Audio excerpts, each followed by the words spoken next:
कार्यक्रम के पुण्यार्जक हैं परम पुण्य गुरु भक्त परिवार।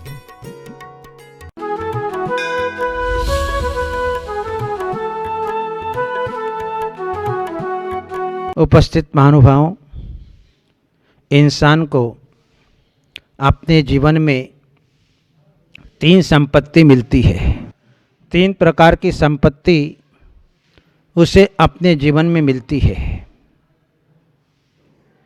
हर इंसान को अपने जीवन में संपत्ति मिले या नहीं मिले उसके भाग्य पर आधारित है, किंतु 3 संपत्ति उसे जरूर मिलती है।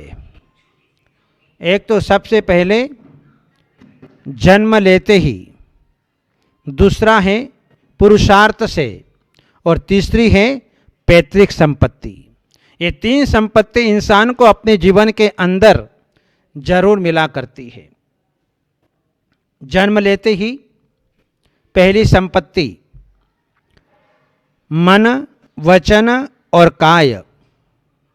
मन, वचन, काय की शुद्धि, ये जो है इंसान जन्म से ही अपने साथ में लेकर के आता है, क्योंकि जन्म के समय जो है हमारा मन, हमारा वचन, हमारा काय तीनों ही निर्विकार रहते हैं।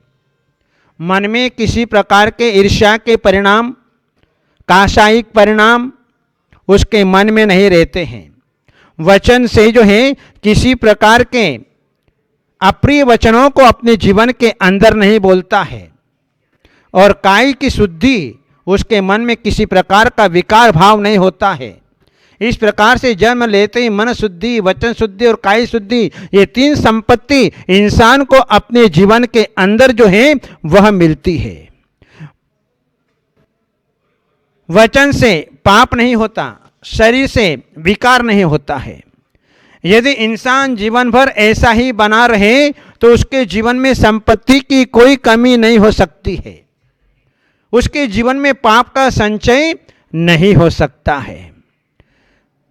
आचार्य भगवंतों की उदारता को देखो कि शब्दों के साथ कितना सरल व्यवहार किया। शब्दों को संपत्ति कहा, शब्दों को संपत्ति कहा, यह आचार्यों की महानता है। इन तीनों के लिए अन्य शब्द भी प्रयोग किए हैं और इनको ज्योति शब्द से कहा है। देह ज्योति, आत्म ज्योति और शब्द ज्योति, ये 3 ज्योति है। देह से ही धर्म ध्यान किया जाता है। देह पुद्गल है और पुद्गल के भी बहुत उपकार है। शरीर, वांग, मन, प्राणा, पाना पुद्गला नाम, सुख दुख जीवित मरणोपग्रहाश्च, ये जो है इस देह के उपकार हैं। शरीर, वचन, श्वासोश्वास आदि जो हैं ये शरीर के ऊपर, शरीर के पुद्गल के जो है ये उपकार है। जहां पड़गाहन के लिए भी हमें मन, वचन, काय की शुद्धि, ये संपत्ति आवश्यक है। जब तक हमारा मन, वचन, काय ये तीनों शुद्ध नहीं होंगे तब तक जो है हम कोई काम नहीं कर सकते हैं। यदि डॉक्टर ऑपरेशन करता है, यदि उसके मन, वचन, काय शुद्ध नहीं होंगे तो वो ऑपरेशन नहीं कर सकता है। यदि टीचर के मन, वचन, काय शुद्ध नहीं होंगे तो टीचर पढ़ा नहीं सकता है। जज न्याय नहीं कर सकता है। श्रावक पूजा पाठ, दान, पूजा, अभिषेक आदि क्रियाएं नहीं कर सकता है। तीर्थ यात्रा नहीं कर सकता, धर्म ध्यान नहीं कर सकता। ये जब तक तीनों शुद्ध नहीं होंगे, मन, वचन और काय, ये तीनों शुद्ध होने पर ही संयम धारण कर सकता है। उसके द्वारा किया गया जप, तप, दया, दान, दीक्षा, शिक्षा सब जो है वह सार्थक हो जाते हैं जब उसके जीवन में मन, वचन, काय की शुद्धि होती है। जिसके पास में तीनों संपत्ति हैं वह व्यक्ति चाहे दुकान में बैठा हो, चाहे घर में बैठा हो, चाहे वनवास में बैठा हो, चाहे घर में निवास कर रहा हो, तो उसके लिए जो है हर स्थान वह तीर्थ स्थल बन जाया करता है। क्योंकि हमारे महापुरुषों के पास में तीनों थे, मन की शुद्धि थी, वचन की शुद्धि थी और काय की शुद्धि थी, जिसके कारण जो है आज ये जो है धरती ये तीर्थ क्षेत्र के रूप में परिवर्तित हो गई, तीर्थ स्थल के रूप में परिवर्तित हो गई। इसलिए तो हम तीर्थ स्थलों की वंदना करने के लिए जाते हैं कि उन महापुरुषों ने अपने जीवन में मन वचन काय से जो है इस क्षेत्र पे रह कर के जो है अपनी साधना की, अपनी तपस्या की और अपने आत्मिक लक्ष्य को प्राप्त किया। तीर्थों पर इसलिए जाते हैं कि उन महापुरुषों के चरण रज से अत्यंत पवित्र है, जिसके कारण वे तीर्थ स्थल बन गए और वहाँ पर जाकर के हम जो है पुण्य कमाते हैं और पाप का नाश करते हैं।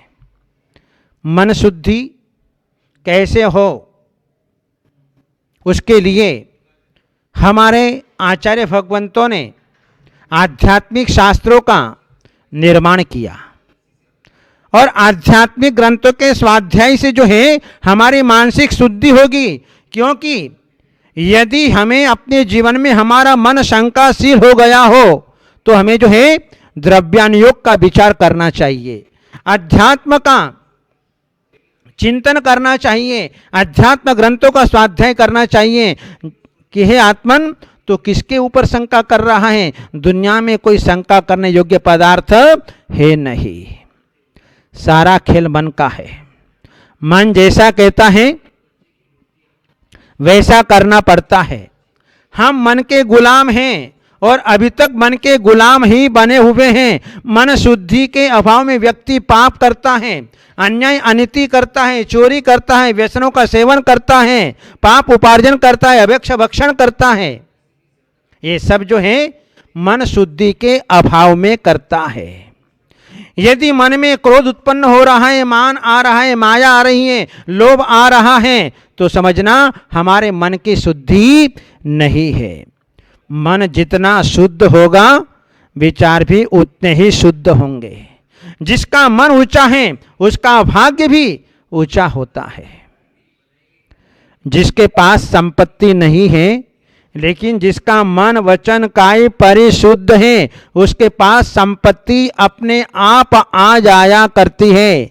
आप लोग देखते हैं कि दिगंबर संतों को जो नग्नत्व को जीने वाले होते हैं, आजीवन उनके पास में उनके शरीर के ऊपर एक धागा तक नहीं होता है, एक फूटी कोड़ी नहीं होती है, तब भी दुनिया जो है उनके आगे पीछे भागती है, दौड़ती है। ये किस कारण से? केवल एकमात्र मन वचन काय की शुद्धि के कारण।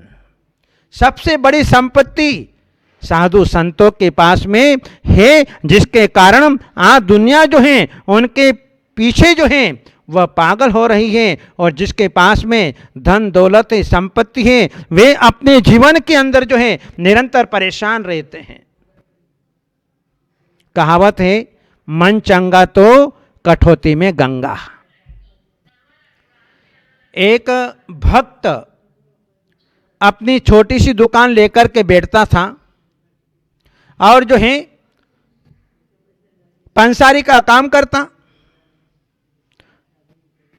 उसको टाइम नहीं मिलता था कि मैं कहीं तीर्थ यात्रा पर जाऊं, लेकिन उसके मन वचन काय इतने परिशुद्ध रहते थे कि वह दुकान में बैठकर के जो है तीर्थों का स्मरण कर लेता। एक दिन एक पंडित, नामी पंडित, वह जो है उस पंसारी की दुकान पर आया और उससे हल्दी लेकर के कहा कि मैं जो है गंगा जी जा रहा हूँ, मैं वहाँ जाकर के स्नान करूँगा, आप भी मेरे साथ में चलो। तो उसने कहा कि भाई मैं तो गरीब आदमी ठहरा, मेरे पास में इतना पैसा भी नहीं है, मैं कहाँ से तीर्थ यात्रा करूँ। पंडित को अहंकार था। पंडित ने अभिमान में आकर कहा कि तुम्हारे जैसे लोग जो हैं दुनिया में ऐसे ही फालतू पड़े हुए हैं। बेचारा गरीब आदमी था, कुछ बोला नहीं। तो उसने जो है गरीब आदमी ने कहा कि एक काम करो, ये जो है सुपारी ले जाओ और सुपारी जो है गंगा मैया के हाथ में दे देना। पंडित ने कहा, अरे मूर्ख, वहाँ तो बड़े बड़े संत ऋषि महर्षि आते हैं, उनको तो आज तक जो है कुछ नहीं दिया, और तेरी एक सुपारी से गंगा देवी प्रसन्न हो जाएगी। दो चार भली बातें कहकर जो है वह पंडित वहाँ से चला गया। और जैसे ही गंगा नदी के किनारे पहुँचा, देवी को आवाज़ लगाई। देवी आई कि लाओ, उस पंसारी ने जो आपके हाथ में सुपारी दी है वो सुपारी मुझे दे दो। और जैसे ही सुपारी दी और दूसरे हाथ में जो है उसने कंगन ला करके उसके हाथ में दे दिया और कहा कि जाओ उस पंसारी को दे देना। वह देख करके दंग रह गया कि आज तक जो है गंगा ने अपने जीवन में किसी ऋषि महर्षियों को नहीं दिया, कि संत महात्मा को नहीं दिया, मुझे भी आज तक नहीं दिया, जबकि मैं हर वर्ष गंगा में आता हूँ, पूजा करता हूँ, सब कुछ करता हूँ। और आज वो घर बैठे आज इसको कंगन मिल गया।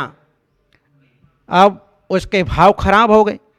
कंगन लेकर के चलता बना और उसने क्या किया कि उस कंगन को लेकर के वह जो है अपने उस पंसारी के घर का रास्ता काट लिया और सीधा जो है राजा के पास में पहुंच गया। राजा के पास में पहुंचा और राजा ने जो है देखा, आज तो जो है ब्राह्मण पंडित आया हुआ है। और जैसे ही राजा ने पूछा, कहो पंडित महाराज, आज यहाँ पर कैसे आना हुआ? बोले, मैं ये कंगन आपके लिए लेकर के आया हूँ। ठीक है। तो राजा ने जो है वह कंगन ले लिया और जो है 1,00,000 रुपया राजा से ले लिया। राजा को कंगन बहुत अच्छा लगा, उसने अपनी पट रानी को दे दिया। और पट रानी को दे दिया तो उस कंगन को देखते ही रानी के मन में विचार आया कि कंगन तो बहुत अच्छा मिला है। पंडित वहाँ से चला गया। दूसरे दिन जो है सखियों ने देखा। सखियों ने कहा कि रानी जी, यदि ऐसा कंगन एक और आ जाता तो दोनों हाथ में पहनने के काम आ जाते, बहुत अच्छे लगता। रानी ने तुरंत राजा से जाकर कहा कि राजन, ऐसा कंगन और एक और मंगा लो। राजा ने जो है उस पंडित को बुलाया और कहा कि एक कंगन ला करके मुझे और दो। अब ब्राह्मण पंडित जो है बेचारे उसके नीचे की धरती खिसकने लगी। अब मैं कहाँ से लाऊं कंगन, कहाँ से लाऊं? राजा ने कहा आपको कंगन ला करके जाना पड़ेगा। वो सीधा जो है गंगा नदी के किनारे पहुंचा और गंगा नदी के किनारे पहुंचा। गंगा देवी को आवाज़ लगाई, वह आई, प्रकट हुई। बोले, एक कंगन और मुझे दो। बोले, मैंने आपको पहले एक कंगन दिया था उस पंसारी को देने के लिए, लेकिन तेरी नियत में खोट आ गई, तेरे मन में विकारी भाव आ गया। तूने जो है उस पंसारी को लेकर के उस कंगन को नहीं दिया और राजा को सौंप दिया। लोभ में आकर के जाओ, ये कंगन दोनों जो हैं उस पंसारी को देकर के आना, यदि नहीं दिया तो तेरे को नष्ट कर दूंगी। अब वो ब्राह्मण जो है आकुल व्याकुल, अब जो है राजा के पास में गया, कंगन दिया, 1,00,000 रुपया ले लिया। अब वो 1,00,000 रुपया लेकर के जो है वह पंसारी के पास में पहुंचा और जो है पंसारी के पास में पहुंचा, बोला, ये लीजिए पैसा। बोले, मुझे फोकट की कमाई नहीं चाहिए, मैं तो अपने मेहनत परिश्रम से किया हुआ वही संपत्ति लूंगा, बाकी मैं कोई संपत्ति नहीं लूंगा। अब इधर जो है वह रोने लगा, क्योंकि देवी अप्रसन्न हो गई, नाराज हो गई है। फिर उसने जो है सारी बात बताई कि ऐसा ऐसा हुआ है। वह रोने लगा, उसके चरणों में झुक करके क्षमा मांगने लगा कि मेरा अपराध मिथ्या हो, मेरा अपराध मिथ्या हो, मैंने गलत काम किया। वह पंसारी तो दयालु था और उसने उसको क्षमा दान दिया। जब तक मन शुद्धि नहीं होती है तब तक जो है हमारा कोई काम नहीं हो सकता है। चाहे पंडित बनो चाहे खंडित बनो, मन शुद्धि के बिना कुछ नहीं हो सकता है। जहां राजा श्रेणिक के मन की शुद्धि नहीं थी, जिसके कारण जो है चार मुनिराज घर के अंदर आकर चले गए, लेकिन आहार नहीं किया। दुर्गंधा के मन में खोटे भाव आए कि मैं तो भोगों का सेवन कर रही थी और कहाँ ये संत मुनिराज जो हैं मेरे घर के अंदर आ गए, और जो है उसने कड़वी तुमड़ी का आहार दे दिया। कड़वी तुमड़ी का आहार दिया और जो है मुनिराज को जो है उल्टियाँ शुरू हो गई। इधर जो है मन शुद्धि नहीं होने के कारण दुर्गंधा के जीव को शरीर में नाना प्रकार की व्याधियां प्रकट हो गई। हाथों हाथ कर्म का उदय आ गया और जो है उसे अपने जीवन के अंदर नाना प्रकार के दुखों को जो है उसे भुगतना पड़ा। और जल से ही कीचड़ को धोया जाता है। चित्तेन जनितम कर्म, मन के द्वारा ही कर्म को बांधा जाता है, और चित्तेन परिशुद्धति, और चित्त के द्वारा ही कर्म कलंक को धोया जाता है। इसलिए जो है आचार्यों ने मन की चिकित्सा बहुत की, मन के बारे में बहुत समझाया। व्यवहार में बोलते हैं कि उसका मन बहुत काला है। क्या उसका मन हमने चीर करके देखा? नहीं, लेकिन व्यवहार से हम जो है बोलते हैं उसके आचार विचार को देख करके, उसके रंग ढंग को देख करके और उसके मन की पहचान कर लेते हैं। कोयल और कौवा दोनों ही एक जैसे होते हैं, रंग एक जैसा होता है, आकार प्रकार भी एक जैसा होता है, लेकिन पहचान कब होती है? कोयल कागा एक ही रंग, बैठे एक ही डाल, बोली से परखे गए कौन कोयल कौन काग। इस प्रकार से जो है अपने आप जो है कोयल की और कौवे की पहचान अपने जीवन में हो जाया करती है। इस प्रकार से जो है मन के द्वारा हम अपने जीवन में उस व्यक्ति को पकड़ लेते हैं, किसके भीतर इसका मन कैसा है। कठोर मन है, सरल मन है, कासायिक परिणाम वाला है, किस प्रकार का मन है। इस प्रकार से जो है हम उसे अच्छी तरह से अपने जीवन के अंदर पकड़ लेते हैं, और पकड़ करके जो है हम जान लेते हैं कि ये अच्छा मन वाला है तो उसकी संगति कर लेते हैं, और बुरा मन वाला होता है तो उसकी संगति छोड़ देते हैं। इसलिए जो है अपने जीवन में ये तीन संपत्ति मिली, मन वचन और काय, यदि ये तीनों शुद्ध हैं तो समझना हमारे घर में संपत्ति की किसी प्रकार की कोई कमी नहीं होगी। जिसका मन वचन काय मेला है उसके जीवन में वह दरिद्रता नजर आती है। इसलिए अपने मन वचन काय को शुद्ध रखते हुए अपने जीवन में पुण्य का संपादन करें, क्योंकि जहाँ निर्मल मन, निर्मल वचन और निर्मल काय होती है वहाँ पर जो पुण्य का संपादन होता है। इसलिए अपने जीवन में तीनों को पवित्र करो। इन्हीं मंगल भावनाओं के साथ बोले गुरुदेव आचार्य श्री अजय सर महाराज जी की।